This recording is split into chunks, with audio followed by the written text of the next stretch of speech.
ظهر دين المؤيد بظهور النبي أحمد.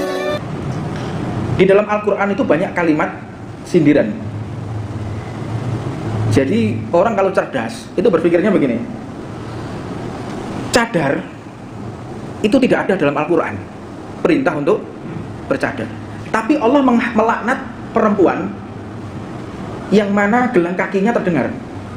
Allah itu melaknat perempuan yang gelang kakinya terdengar. Karena apa? Bisa memancing syahwat. Nah, orang perlu berpikir, gelang kaki saja apabila didengarkan oleh laki-laki yang bukan muhrimnya bisa dilaknat oleh Allah, apalagi suaranya, kan begitu, apalagi wajahnya. Makanya di dalam Al-Quran juga tidak ada larangan untuk zina. Berarti bukan berarti zina itu boleh, oke, gak waras berarti. Wala taqrabu zina innahu fahisyatan wa sya'a sabila. Wala taqrabu zina. Loh, mendekati zina aja tidak boleh, apalagi zina. Ngono lho, Al-Qur'an iki ngajari wong kaya ngono. Ini kalau nggak dipahami, Al-Qur'an itu harus dipahami orang-orang yang cerdas ya, orang yang berakal. Kalau orang-orang yang pikirannya jelek, pikirannya kotor, hatinya kotor, nggak akan bisa menerima pemahaman Al-Qur'an.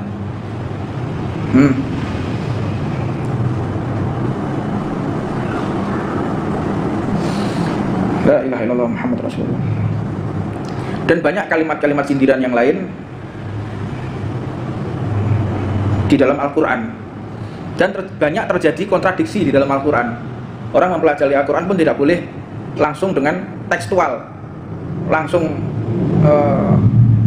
letterleks gitu ya, sih dipahami ini enggak. Makanya butuh yang namanya nahu.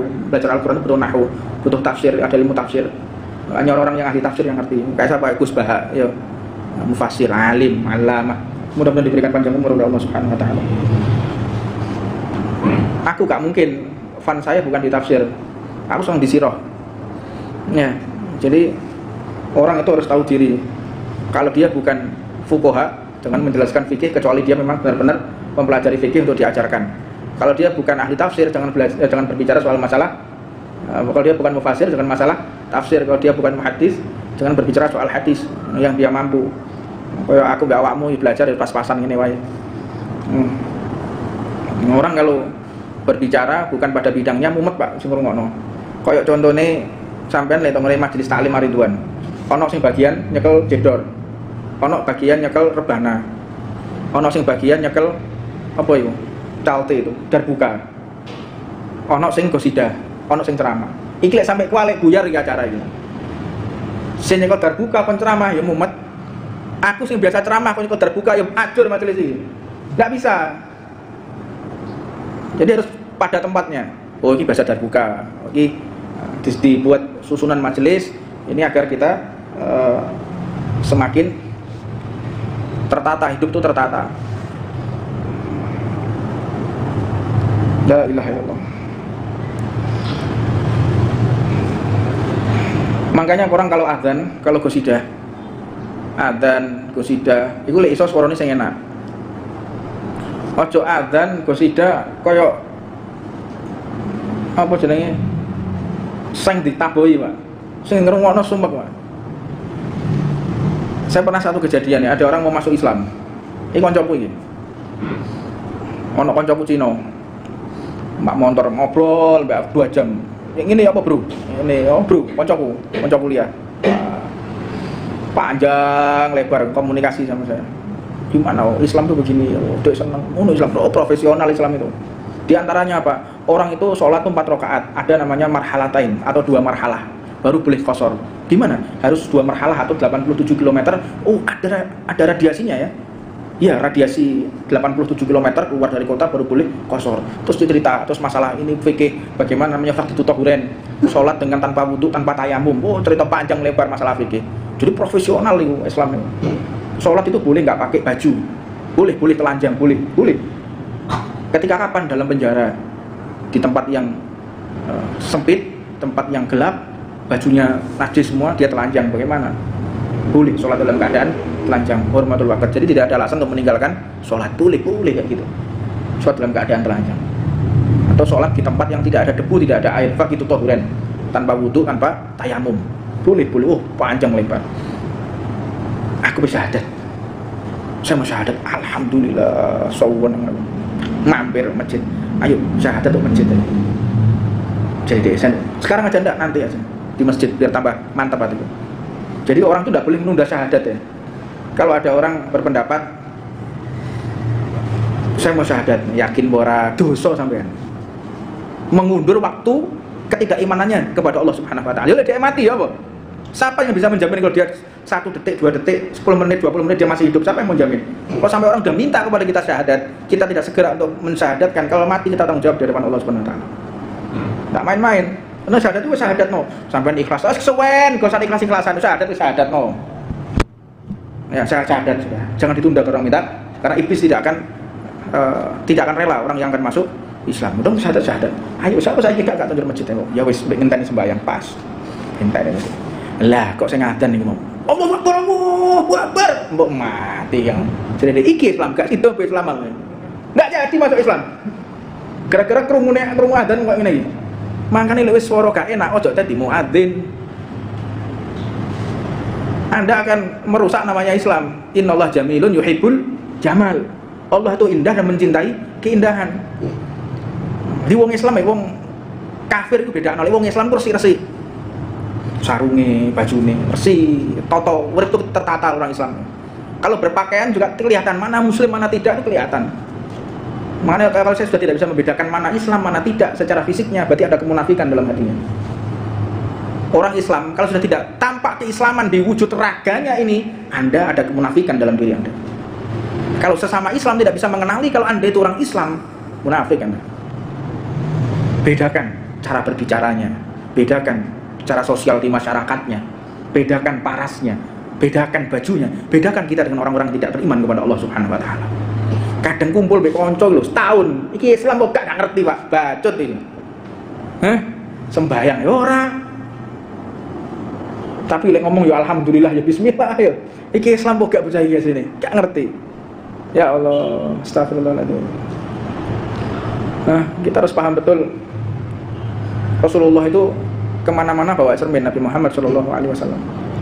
Rasulullah itu kemana-mana rambutnya disisir, bawa sisir, bawa cermin. Jadi ditotong, kumis itu ditoto terus. Jenggotnya ketahuan Saidi potong rapi. Rasulullah gak dicolno gontang gantung kayak sarang burung ngono, Pak. Aku ketok sarang burung nang omahku, aduh eling wong iki kita pakai enak kabeh. Brewok iya brewokan Kanjeng Nabi. Tapi apik brewoke. Wah ditoto bentuk sing apik. Bagus. Sayyidina Ali seperti singa, Sayyidina Ali gede. Toto tapi gak sitok rontok dawa tok ngene, aduh. Serem, itu serem, delok serem. Wong Islam didelok nyenengno, wong Islam delok nyenengno, Pak. Karena bekas air wudu. Ya, bekas air wudu, bekas sujudnya dia kepada Allah. Simahum fi wujuhihim min athari sujud. Di wajah mereka itu ada bekas sujud. Duduk batuk. Ya, asaru karpet lagi duduk asaru sujud, Pak. Mudan. Batuknya wireng, bendol. Rasulullah itu melarang. Jangan sampai ada bekas sujud kecuali kayak orang-orang yang memang taat kepada Allah kayak mbahku Nabi Muhammad bin Alwi. Beliau itu keningnya sampai kotak ya. Bekas sujudnya kepada Allah Subhanahu wa taala. Wajar lah jadi itu. Sujudnya itu mulai jam 2 bengi, mulai jam 1:30 malam sampai subuh sujud terus. Nanti setelah subuh jam 6 sholatnya gitu juga. Sholat duha ini 3 jam sujud terus. Jadi sujudnya sehari itu bisa 8 jam. Sujudnya 8 jam, hitung jam. Lah iki sujud sedina 20 menit batuke gosong. Ki lha apa ae, Cung? Gak masuk akal. Ya. Jangan sampai ada bekas sujud, tutupi kalau bisa. Nah, sujud itu tempat sujud yang empuk. Bahkan Nabi Muhammad mengatakan jangan keningmu seperti lututnya unta. Jangan sampai keningmu seperti lututnya unta. Habib Muhammad bin Hafid itu kayak ngono. Sembayang ya Allah, sembayang Tuhan nih, tak ada kayak gini. Saya mengatakan seperti ini, apa sebab kelompok mereka ini biasanya yang dia mayoritas sering menghina kita, gitu loh. Jadi jangan dipikir kita tidak ada dalil untuk melawan mereka. Ya. Kalau emang Anda lebih alim, kalau emang Anda lebih benar, Allah lebih memilih lebih banyak Anda daripada kita. Yang paling diridhoi oleh Allah itu asawatul a'dham. Yang paling diterima itu adalah asawatul a'dham atau kelompok yang paling besar. Itu yang paling diridhoi oleh Allah Subhanahu wa taala. Jamaiyah yang paling diridhoi oleh Allah yang paling besar, yang paling banyak jumlahnya. Yang paling diridhoi oleh Allah yang paling banyak jumlah jamaahnya. Itu yang paling diridhoi oleh Allah Subhanahu wa taala. Ini dari Rasulullah yang ngomong, bukan saya ngarang-ngarang ini.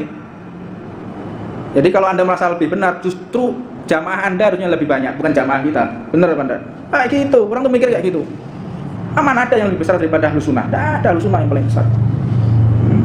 Dan tidak ada peristiwa pengusiran penjajah yang di luar Ahlus Sunnah. Umar Mokhtar Ahlus Sunnah, As-Sanusiyah, Asy-Syafi'iyah, Al-Malikiyah, As-Sanusiyah, Umar Mokhtar,